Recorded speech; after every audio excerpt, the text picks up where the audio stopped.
No treino 6, a gente tem no primeiro bloco o polichinelo mais o sprint, que é a combinação. Lembrem-se, sempre em 4 tempos.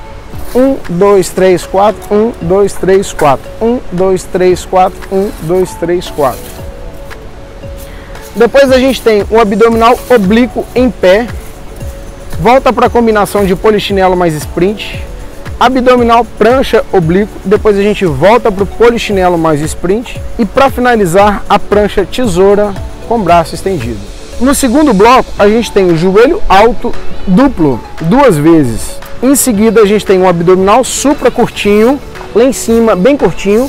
Lembrem-se sempre, moçada, de contrair voluntariamente o abdômen. Depois a gente volta para o joelho alto duplo, né, 2 vezes.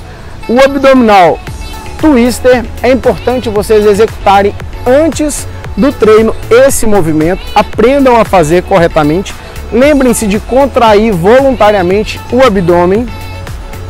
Depois a gente volta para o joelho alto duplo, né, 2x2, e finaliza com o abdominal prancha tesoura mais o climb.